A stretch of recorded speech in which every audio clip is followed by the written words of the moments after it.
topik di Gusti Allah. Sanes kurang hayang ibadah teh tan kurang kasadar diri jalira, tapi kurang dikersahkeun dipasen topik ke Gusti Allah. Nu akhirna di mana kurang nekankeun bahwa segala amal teh eta teh pamasen ke Gusti Allah, leungit ujungna.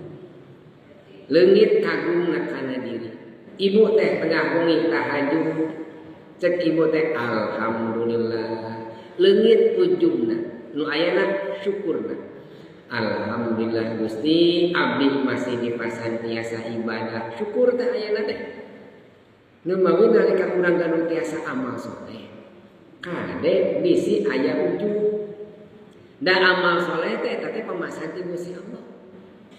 Urang kersa sodako, angkat ka masjid rek masihan sodako, da di imah teh rek niat teh rek 2000 rek teh.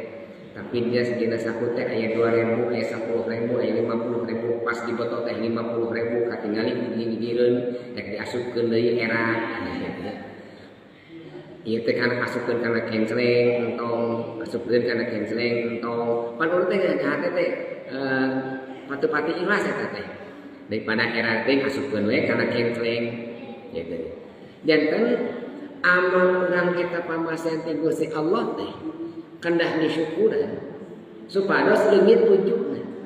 Geuningan urang tiasa salat teh lain gara-gara geuningan urang tiasa saum teh lain gara-gara geuningan urang tiasa ngalaksanakeun ibadah haji jeung umroh teh seueur jalmi nu gebalna tapi teu haji jeung umroh lain gara